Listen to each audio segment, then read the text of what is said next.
शिव ने कहा कि सचमुच ये सब सिर तेरे ही हैं और गिनती के लिए रखी हुई है ताकि तेरी बुद्धि ठिकाने आ जा, इसलिए रखे। और ये दिन आ गया आज। तो परमात्मा ने, भगवान शिव ने कहा कि आज तक मैं तेरी मृत्यु के उपरांत मैं कितना दुखी हुआ करता, वो तो मेरा मन जाने। जैसे उन्होंने बताया कि एक बार राजा दक्ष के यहाँ तो मृत्यु को प्राप्त हुई थी और तेरे उस अस्थि पिंजर को लिए मैं 10,000 वर्ष तक सीने से लगाए फिरा करता। मैं इतना पागल की तरह तेरे ऊपर आसक्त था, तेरे वियोग में मैं इतना दुखी होता था। पार्वती ने कहा कि फिर भी आपने मुझे ये मंत्र क्यों नहीं दिया जिससे मैं मरती नहीं और आपके साथ ही रहती। तब भगवान शिव ने कहा कि ये मंत्र ऐसे नहीं दिया जा सकता, जब तक जिज्ञासा प्रबल ना हो इस मंत्र के बताने का कोई लाभ नहीं बताने वाले को, बल्कि पाप ही लगता है। अब जैसे एक सीप होती है जिससे मोती बनते हैं, एक जीव होता है समुद्र में, उसका ऊपर का जो बॉडी होता है बहुत सख्त होता है और छोटा सा सीप होता है, और वो जिस समय समुद्र के अंदर एक ऐसा वातावरण बनता है उसको प्यास लगती है और वो समुद्र के जल को ग्रहण नहीं करती, वो ऊपर आ जाती है सतह पर, पानी के ऊपर की सतह पर। और जब स्वाति नक्षत्र में, स्वाति नक्षत्र की ऊपर से कोई बूंद आसमान से उसके मुख पर गिर जाती है उस समय, तो उस बूंद से जब मुंह खुला हो सीप का, उसकी डिमांड होती है उस बूंद की, आसमान के पानी की बूंद की, और उसमें मुंह खुला हो और उसमें वर्षा हो रही हो, तो मुंह खुले हुए पर एक ही बूंद पर्याप्त है उसमें मोती बनाने के लिए, और मुंह खुला ना हो और सीप बेशक ऊपर सतह पर जल के ऊपर घूम रही हो, चाहे सारा सामने बरस जा, उस मोती नहीं बन सकता क्योंकि उसका मुंह खुला नहीं है। तो ऐसे ऊपर बगैर मुंह खुले और उस बूंद की कोई वैल्यू नहीं है, वर्ष जाती है। ठीक इसी प्रकार भगवान शिव ने बताया कि आपके अंतःकरण का मुंह खुला नहीं था, आपके अंदर ये जिज्ञासा उत्पन्न नहीं हुई थी, इसकी डिमांड नहीं हुई थी। और आज नारद जी ने आपके अंदर ये प्रेरणा पैदा करके आपके अंतःकरण की वो डिमांड प्रेरित कर दिया, आपको आपकी प्रबल इच्छा होगी। अब ये मंत्र दूंगा पार्वती तो तेरा काम करेगा। पहले मैंने बहुत बार कोशिश की थी कि आपको ये मंत्र दूं, लेकिन आपने तो कान्ना पर कटाली सारी बात, और कभी भी नहीं आपने भक्ति करने की सोची भी नहीं।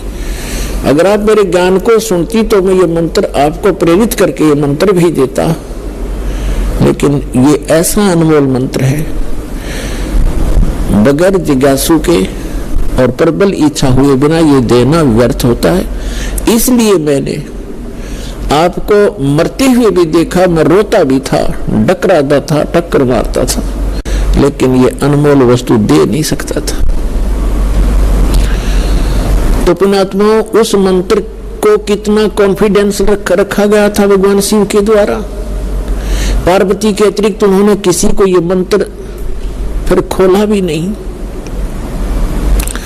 अब पार्वती से कहा कि इस मंत्र को मैं उस स्थान पर दूंगा, कोई अन्य जीव जंतु ना सुन ले। तो कहां लेगी उनको? वहां लेगी जहां आज अमरनाथ नाम से स्थान प्रसिद्ध है।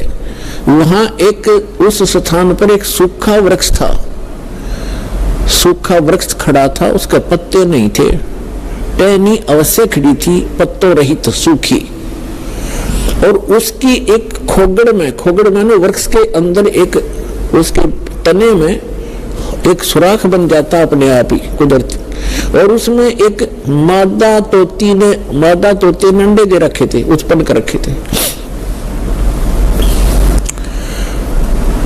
एक तोते के अंडे थे उसमें, क्योंकि अगर कोई हरे वृक्ष के नीचे बैठते हैं तो कोई ना कोई पक्षी भी आकर बैठ सकता था, दिखाई नहीं देता, इसलिए ऐसे सूखे वृक्ष के नीचे बैठे जाकर कि कोई पक्षी भी निकट आएगा तो पता लग जाएगा। तो उससे पहले भगवान शिव ने अपने दोनों हाथों को ऐसे जोर से बजाया 3 बार, और इतना भयंकर नाद हुआ, आसपास के पक्षी और पशु सैकड़ों दूर किलोमीटर दूर उड़कर चले गए, इतने भयभीत हो गए।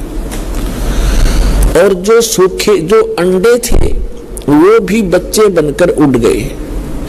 एक अंडा वो खराब था, डिफेक्टिव था, वो वहां रह गया। अब पुण्यात्मा देखना, ये है कंप्लीट स्पिरिचुअल नॉलेज, ये संपूर्ण अध्यात्म ज्ञान है। अब आप देखते हो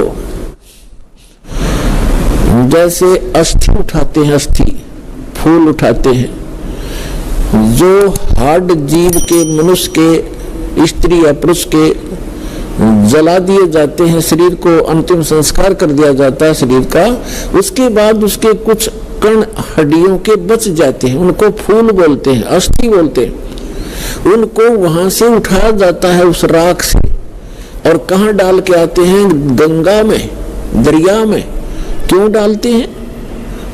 ये तो एक बहकाने वाली बात है कि वहां गति करवाने जाते हैं।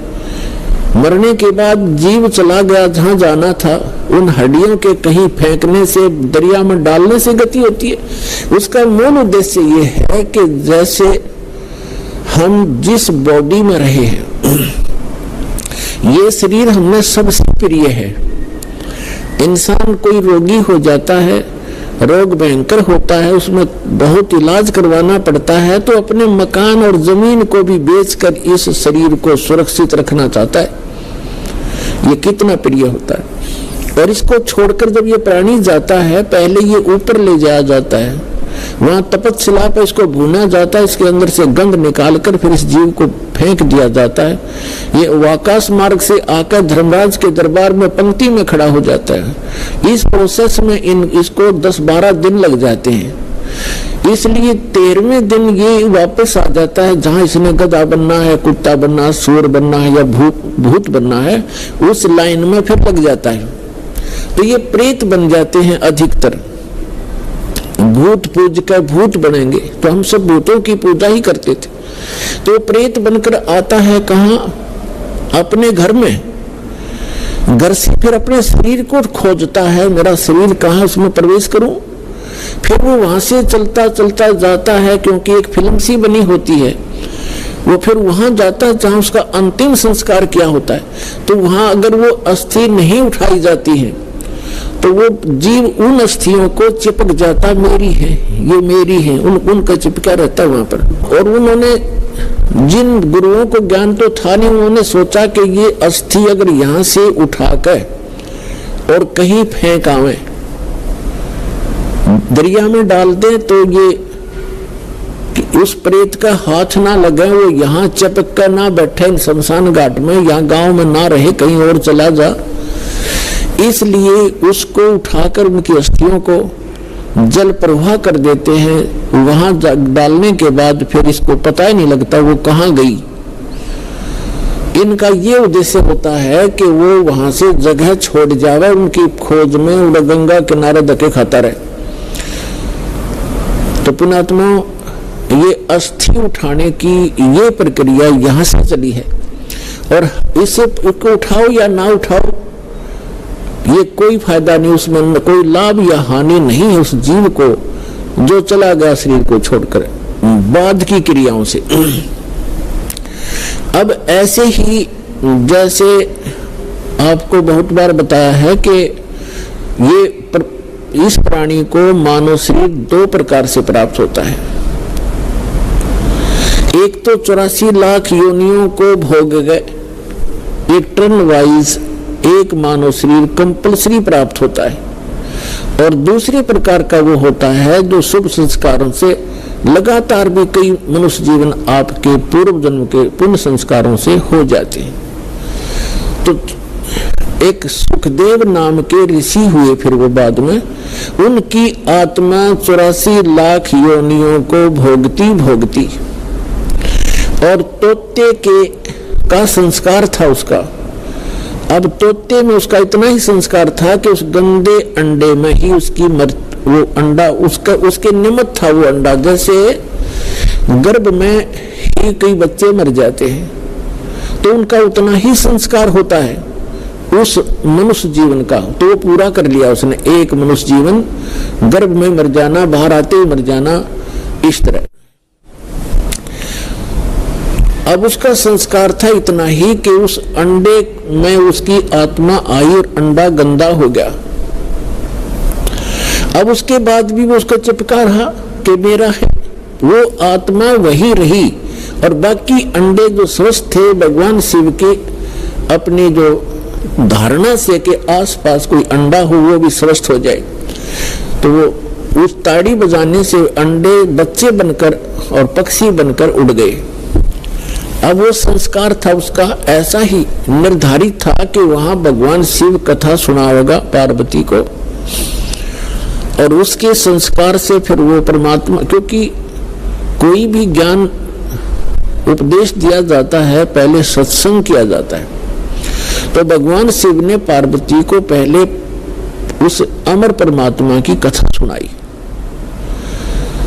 कि कोई ऐसी शक्ति है, इनको वैसे ज्ञान नहीं, लेकिन वेदों से जैसा इनको ज्ञान प्राप्त हुआ तो ये बता रहे थे कि पार्वती उस परमात्मा की भक्ति करनी चाहिए, उस भगवान की भक्ति से जीव का मोक्ष होता है। और मानव शरीर, इन देवताओं को भी ये मानव शरीर माना जाता है, और मानव शरीर ये भगवान की साधना उपासना के लिए ही प्राप्त होता है। और फिर वो बताने लगे कि ध्यान लगाओ, मैं बताता जाता हूं, जहां टारगेट मैं आपको बताऊं आपकी सुरती वहीं पहुंचे। क्या बताया कि मूल कमल दो गुदा के पास है, रीढ़ की हड्डी के अंदर की तरफ उसमें गणेश जी का वास है और उसका किलियम जाप है, और ऐसे इसको ऐसे ऐसे बोल है। फिर बताया कि उससे 2 अंगुल ऊपर सावित्री और ब्रह्मा जी का कमल है, उसका ये मंत्र है। फिर बताया शरीर के इसके ऊपर नाभि कमल है, उसमें विष्णु और लक्ष्मी का वास है, और वहां पर ये मंत्र है जो आपको दिए जाते हैं, इनको जाप करो। उसके बाद फिर हृदय कमल है, उसमें महादेव और पार्वती का स्थान है। अपने आत्मा ये लीला आपको बहुत देर से समझना होगा। ये ज्ञान आपको पहले भी बताया है कि ये काल क्या लीला करता है। ये एक ब्रह्मांड के सर्वोपरि शिखर में, चोटी में, वहां 3 स्थान बनाकर रहता है, और वहां 3 ही रूप धारण कर लेता है, और वहां इस दुर्गा के ये 3 ही रूप बनाकर अपने साथ रखता है। जैसे एक रजोगुण प्रधान नक्षत्र है, उसमें स्वयं ये चतुर्मुखी रूप धारण करके और लक्ष्मी को पार्वती रूप बना, सावित्री रूप बनाकर अपने साथ रखता है। एक सतोगुण प्रधान नक्षत्र है, उसमें ये स्वयं विष्णु रूप धारण कर लेता है और लक्ष्मी को और उसको दुर्गा को लक्ष्मी रूप में रखता है। और तीसरा वहां पर एक तमोगुण प्रधान नक्षत्र है, उसमें ये स्वयं अपना शिव रूप धारण करके, जैसा शिव आप देखते हो, और उसके 5 मुख हैं, उसके शिव के भी 5 मुख हैं। वहां पर जब ये बनाता है वो 2 एक भी रख लेता है, ऐसा इसकी लीला है। तो 10 भी मुख बना सकता है ये, वहां 10,000 तक ये मुख बना सकता है ये काल। तो वहां ये शिव रूप में रहता है और दुर्गा को पार्वती रूप में रखता है। तो जो हमारे कमलों के अंदर जो हमने जो दिखाई देंगे देवता, वो वही उसी का रिफ्लेक्शन दिखता है। और वहां के इन स्थानों के इंचार्ज ये इनके पुत्र होते हैं, जहां इनके कार्यालय हैं, जैसे शिवपुरी है, विष्णुपुरी है, ब्रह्मापुरी है, ये अलग है, और वहां पर रिफ्लेक्शन उसका ही आता है। और वहां जो जीव इस मंत्र का की साधना करते हैं, उनकी साधना का अकाउंट ये इसके पुत्र रखते हैं। जैसे हम ब्रह्मा जी और सावित्री का जाप करते हैं तो वो अकाउंट इनके पास जाएगा, अकाउंट यही रखेंगे ये ब्रह्मा विष्णु महेश ही अलग से। तो पुण्यात्मा ये PhD का मार्ग है, धीरे धीरे आपका समझ में आएगा। तो यहाँ शिव बता रहा है कि हृदय कमल में शिव और पार्वती का स्थान है, इसके ऐसे 12 पंखुड़ियां हैं, इसका ये मंत्र है। फिर कंठ कमल में देख ये दुर्गा का स्थान है और इसमें इतने कमल हैं, 16 कमल, 16 पंखुड़ी हैं और इसका ये मंत्र है। तो ऐसे जब वो जाप करती हुई जा रही थी फिर कहा कि त्रिकुटी में की तरफ चलो पार्वती। अब जो ही वो ऊपर को उठी यहाँ से समाधिस्थ हो गई वो, क्योंकि पुण्यात्माएं जो होती हैं उनका शरीर एक बहुत कोमल होता है, उनमें इतने विकार नहीं होते जैसे हम कलयुग में आ गए। सतयुग में क्या था, सतयुग में प्रत्येक व्यक्ति कोई भी था, जन साधारण भी और ब्राह्मण गुरु भी, उनकी समाधि तुरंत लग जाया करती थी, क्योंकि शरीर इतना पिछले पुण्य संस्कारों से इतना कोमल होता था, इतना स्वच्छ होता था, अंदर से सब नसें सब वो उनका साफ होता था, बहुत आसानी से समाधि लग जाती थी। तो ऐसी वो देव स्वरूप शरीर था पार्वती का, तो स्वयं उनका एकदम समाधि लग गई। वो अंदर सुरती उसकी कमलों में चली गई और उन कमलों में घुसकर वो नजारा देखने लगी। अब जैसे पुण्यात्माओं आप सिनेमा देखने जाते थे पहले, अब तो नहीं देखेंगे हम, पहले सिनेमा देखने जाते थे 3 घंटे, 3 घंटे का यूं पता नहीं चला था किस में गए, क्योंकि कभी कुछ देख रहे हैं, कभी कुछ देख रहे हैं, कभी कुछ देख रहे हैं, 1 सेकंड में वो है पावा था खत्म होगी भाई। और बस स्टैंड पे बस की इंतजार कर ले, 10 मिनट में 20 बार उठेगा, 10 बार बैठेगा, आई किसी आई। तो इस तरह हम जो समाधिस्थ ऋषि होते थे इनकी काल रोल मारा करता, इन्हें मूर्ख बनाया करता। जैसे किसी भी एक कमल में ये प्रवेश कर गए, एक कमल जैसे टीवी चैनल में कोई चैनल ऑन कर लिया और उसमें जो भी नजारे हैं वो यहाँ से बिल्कुल हटकर हैं और वो ऐसे दृश्य हैं ये मन देखता देखता दंग रह जाता है, इसको पता नहीं चलता कितना समय बीत गया। तो इस प्रकार वो काफी समय तक ये नजारे देखा करते, मोक्ष नहीं हुआ इनका। तो जो दास आपको कंसेप्ट क्लियर करने जा रहा है, इस प्रकार पार्वती का कोई चैनल ऑन होगा और उस चैनल में वह घुस गई, लागी सिनेमा देखने। अब जब श्रुति चली जाती है दूर तो आभास शरीर को नहीं होता।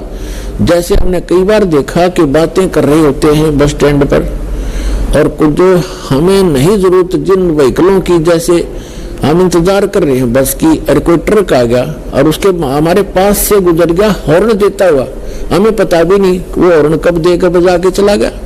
हम इतने उन बातों में मगन हो गए, इतनी सुरती हमारी वहां से हट गई। तो ऐसे पार्वती की सुरती हट गई और शिव जी बता रहे थे कि ऊपर देखो मूल कमल में आपको ऐसे दिखाई देगा, हृदय कमल में ऐसे दिखेगा। तो पार्वती की समाधि लगी, किसी कमल में पहुंच गई, वह घुस गई उसमें, वह सर से पट्टे कर रही।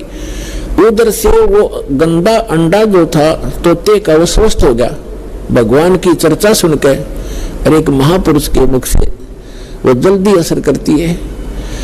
तो उसी समय वो स्वस्थ होकर अंडे से बाहर निकलकर बच्चा भी बन गया तोते का। और वो तोता फिर भगवान शिव बता रहे हैं कि ये मंत्र जाप करो, इसको ऐसे ऐसे जाप करो, किलियम जपो गौरा, सुन मंडल में पहुंचे बोरा। इस प्रकार फिल्म का प्रकरण है, फिर बताएंगे। और ऐसे हरियम जपो, तो सारा बता रहा था। तो वो बता रहा था, पहले तो पार्वती का भी थी, ऐसा है, हाँ जी। तो फिर तोता लग गया कहने, हाँ जी। अब पार्वती तो समाधिस्थ, भगवान शिव ने अला कर देखा हुआ तो समाधिस्थ हो रही है, और हाँ जी की आवाज कहां से आ रही है।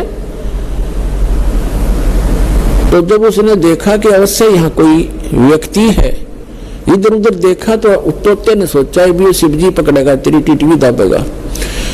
अब वो उड़ लिया, तोता वहां से उड़ लिया फर्र दही करके। अब शिव जी ने देखा कि इसने मेरा मंत्र प्राप्त कर लिया, तोता बड़ा बदमाश होता है, ये कितना बोल रहा इसने। और ये ऐसे बताने से किसी व्यक्ति के हाथ लग गया, जैसे ये राक्षस क्यों बन गए, जो साधना करते थे मर्यादा तोड़ गए, सब विकार करने लगे और उस भक्ति की से उसमें सिद्धियां उतनी ही आ गई जो देवताओं में थी, लेकिन उनके कर्म बिगड़ गए तो वो बराबर की शक्ति युक्त हो गए और दुखदायी एलिमेंट बन गए। इसलिए इन मंत्रों को अभी तक हम गुप्त रखते हैं कि एक आम जो बगैर किसी अधिकारी के इसको दिया नहीं जा सकता, यह हानि कर सकता है, फिर आम समाज के लिए भी दुखदायी बन जाता है। तो ये कारण था कि जनसाधारण कहते हैं भाई ये मंत्रों को तुम्हारे गुरुजी गुप्त क्यों रखते हैं, अब उनको क्या पता, जगत को भगत की मर्यादाओं का ज्ञान नहीं होता, तो श्रेयाम सार्वजनिक क्यों नहीं करते, वो सबको क्यों नहीं बताते, कोई बात है। अब आपके पास 20 लाख रुपये है तो बांट देना सबको, खड़ा हुआ गली में बांट दे, 10-10 रुपये, 100-100, 500, 1000-1000, जब तक कहा कौन से बेटे ने दो तो ठीक ठाक रखे, खराब ना कर दे। तो ये एक अनमोल धन है, ऐसे नहीं बांटा जाता। तो भगवान शिव पीछे पीछे और तोता आगे आगे, दोनों में सिद्धि, उस मंत्र से वो भी मंत्रित होकर के सिद्धि युक्त हो गया और वो भाग लिया।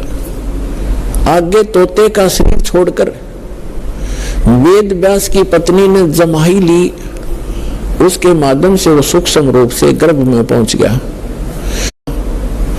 तो भगवान शिव आए पीछे पीछे और कहा कि पार्वती, वो व्यास की पत्नी, तेरे पेट में मेरे ज्ञान का चोर है, मैं इसने मारूंगा। उसने कहा कि क्यों मारोगे, क्या गुस्ताखी कर दी, यदि कोई जीव, मुझे तो मालूम नहीं, आप तो अंतर्यामी हैं भगवान, आप लोगों को पता होगा क्या बात होगी कि इसने मेरा अमर मंत्र चुरा लिया, सुन लिया और ये अमर हो गया और कहीं ये किसी और को बताओगा, इसलिए मैं इसे खत्म करूंगा, मारूंगा। तो व्यास की पत्नी कहने लगी, बोले नाथ, एक तरफ तो आप कहते हो ये अमर हो गया, अमर हो गया तो आप मारोगे कैसे इसको। तो शिव जी वहां से आ गया कि भाई बात तो ठीक है, गर्भ में ऐसे साधक को हानि नहीं पहुंचा सकता, जो पूर्व जन्म के कोई संस्कारी होते वो गर्भपात से मरण नहीं होता उनका। और फिर व्यास जी और उसकी पत्नी भी साधक थे, तो साधक को कोई भी देव जो हानि नहीं पहुंचा सकता। तो भगवान शिव वापस आ गया। अब कहने का भाव ये है दास का कि पार्वती जी को वो मंत्र मिला भगवान शिव से, कहा जहां पर आज हम एक अमरनाथ का मंदिर मानते हैं, अमरनाथ मानते हैं और वहां अपने कल्याण के लिए हम वहां दर्शनार्थ जाते हैं कि हमारा मोक्ष हो जाएगा। अमरनाथ पर जाने से नहीं, अपने आत्माओं वो मंत्र से मोक्ष हुआ पार्वती का, उस अमरनाथ से नहीं। अमरनाथ एक स्थान है जहां पार्वती जी को वो अनमोल मंत्र प्राप्त हुआ था। अब इस दास के पास वो कंप्लीट स्पिरिचुअल नॉलेज है, वो अमर मंत्र है।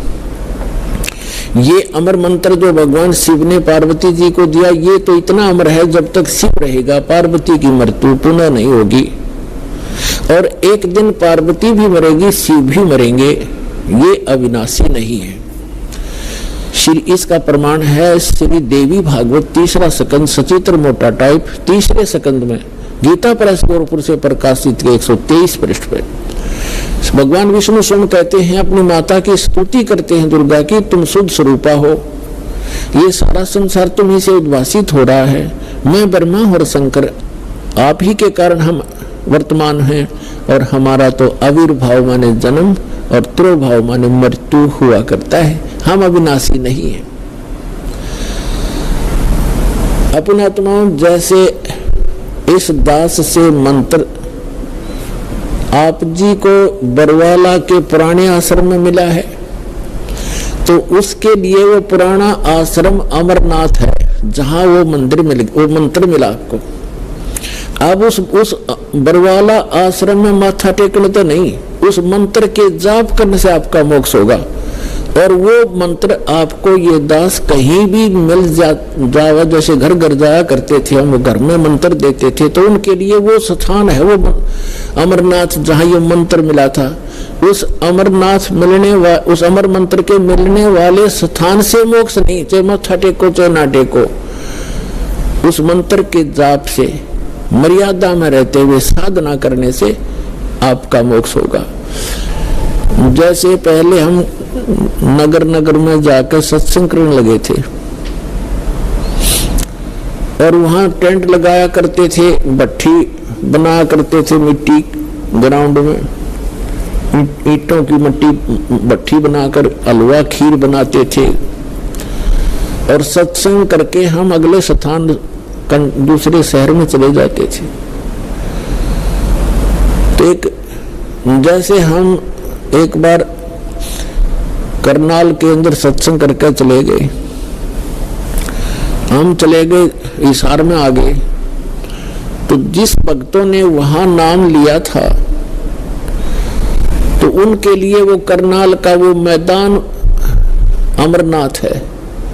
लेकिन अगर कोई उस बाद में कोई व्यक्ति यूं कहे कि चल आपको वहां वो स्थान दिखा कर लाता हूं जहां पर रामपाल महाराज का सत्संग हुआ था, तो वहां क्या दिखा कर लाएगा बाद में? जहां भट्ठी पड़ी थी ईंटों की यूजलेस, हमने काम सारा कर लिया था, हम आगे चले गए। अब उन भट्टियों को देखने से, जैसे हम वहां ये सत्संग जहां हो रहा हो और ये दास जहां उपलब्ध हो, तो वहां भक्त हो, वहां पर खीर भी मिलेगी, हलवा भी मिलेगा और ये अनमोल ज्ञान भी सुनने को प्राप्त होगा।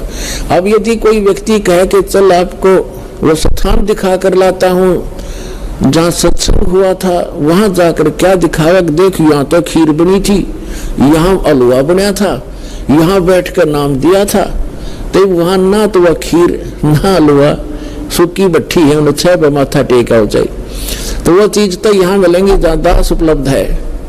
अब ये बरवाला के अंदर है वो भट्ठी, वो खीर भी, हलवा भी और अनमोल मंत्र और ज्ञान भी।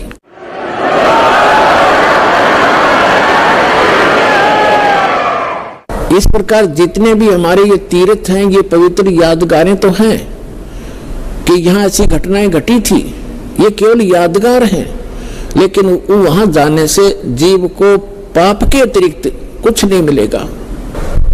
एक समय जैसे परमात्मा की लीला में लिखा हुआ है कि वो सतलोक से चलकर आते हैं, वो 3 प्रकार की स्थिति से हमारा धारण पोषण करते हैं, 3 प्रकार के शरीर से। एक शरीर से तो सतलोक में स्थायी रहते हैं, उनके एक रोमकूप में करोड़ सूर्य करोड़ चंद्रमा मिला के इतनी रोशनी होती है।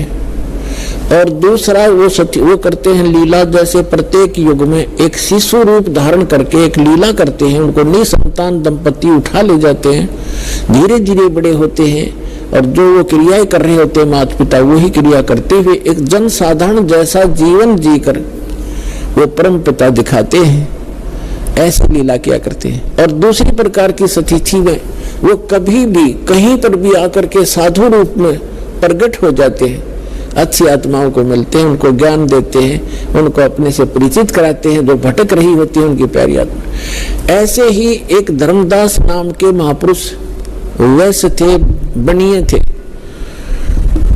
और वैष्णव साधु से दीक्षित थे, विष्णु जी के पुजारी थे, विष्णु जी को इष्ट मानते थे, साथ में शंकर भगवान की भी पूजा करते थे। जैसे भी हमारे धर्म गुरुओं ने हमारे को जो ज्ञान दे रखा है, हम वैसे ही वो लगा हुआ था। और रूपदास नाम के एक वैष्णव संत से दीक्षित थे। अब उस रूपदास जी ने जैसा भी उस प्यारी आत्मा को गाइड किया, वो उसी तरह समर्पित था। उसने बता रखा था रूपदास जी ने कि 68 तीर्थ करने चाहिए, अमरनाथ चारों धामों को भी अवश्य वहां जाना चाहिए, एकादशी का व्रत करो, हरे राम हरे कृष्ण और भोलेनाथ शंकर भगवान का इसका जाप करो, ओम नमः शिवाय आदि। तो ये मंत्र जाप करता था और तीर्थ भ्रमण के लिए वो चले वहां से जब भगवान उनको मिले उस समय लगभग 80-82 वर्ष की उम्र थी, 85 वर्ष की उम्र थी धर्मदास जी की। तीर्थ यात्रा पर गए हुए थे मथुरा के तालाब में, जहां भगवान, जैसा कि हमारे धर्मगुरुओं ने बता रखा था कि यहाँ श्री कृष्ण गौ चराया करते थे, इस सरोवर में नहाया करते थे, गौओं को पानी पिलाया करते थे। तो उस श्रद्धा से सभी वहां उस तीर्थ पर जाते हैं और फिर गिरिराज के चक्कर लगाते हैं। अपनी आत्माओं, ये भोली आत्मा ये तो कहती हैं कि रामपाल तो हमारे देवी देवताओं को, धार्मिक तीर्थों को जो है अच्छे नहीं बताता। अब विचार करो, जिस गिरिराज यानी गोवर्धन पर्वत की आप महिमा गाते सुनाते हो, उसकी लीला क्या है। जैसे धर्मदास जी को परमात्मा मिले, फिर उनसे पूछा कि आप, ये लंबी वार्ता है, समय थोड़ा है, लेकिन आज जो दास बताना चाहता है कि तीर्थों पर और इन ऐसे यादगार स्थानों पर जाने से जीव का मोक्ष नहीं और केवल पाप ही होते हैं, पुण्य नहीं। क्योंकि पुण्य तो इसलिए नहीं कि शास्त्र, श्रीमद् भगवद गीता में वर्णन नहीं उसका, और जो शास्त्र में वर्णित साधना नहीं है वो अध्याय नंबर 16 के गीता के मंत्र 23 में स्पष्ट ही कर दिया है कि शास्त्र विधि को त्याग कर जो मनमाना आचरण करते हैं उनको कोई लाभ नहीं होता, ना सुख होता, ना गति होती और ना उनको कोई सिद्धि प्राप्त होती, यूजलेस। तो धर्मदास जी को परमात्मा एक जिंदा महात्मा के रूप में मिले, बोले तो तालाब में नहाए, फिर विष्णु जी की एक मूर्ति सालग्राम था, उसको नहाया धोया, नए कपड़े पर आए, पुराने कपड़े धोकर सुखा दिए भगवान के, फिर धूप दीप दे करके उसको जो ऐसे धूप धाप दे कर लग गया गीता का पाठ करने। परमात्मा निकट से बैठ गए 20-30 फुट की दूर, 50 फुट की दूरी पे, और ध्यान से सुन रहे हैं, जैसे बहुत अच्छा लग रहा है। धर्मदास जी ने भी उस दिन एक अध्याय करा करता पाठ, तो उस दिन 4-5 मोटे से 4-5 अध्याय सुना दिए। ये जान करके ये सामने बैठा मुसलमान हमारे धार्मिक ग्रंथ ज्ञान से कितना प्रभावित है। जब सारा कुछ सुना लिया, जो भगवान निकट आकर बैठ गए और कहा, हे महात्मा जी, मैं भटकी हुई आत्मा हूँ, देखो पुण्यात्माओं, हमारे पिता ने हमारे तक पहुंचने के लिए कितना कैसे छिद्र करने पड़ते हैं, क्योंकि काल ने हमारी इतनी बुद्धि खराब कर दी इस गलत ज्ञान से, और यह झूठे सुख में इतने रंग दिए। ब्रह्मा विष्णु महेश को इष्ट मानकर हमारी पूजा में, इनकी पूजा में दृढ़ कर दिए। तो अपने आप को एक दास कहते हैं, अज्ञानी कहते हैं, और उस जीवात्मा को विद्वान कहते हैं, महापुरुष कहते हैं। ये कोई नहीं जानता कि सबका मालिक एक होने के बावजूद वो मालिक कौन है। जानने के लिए चैनल को अभी सब्सक्राइब करें।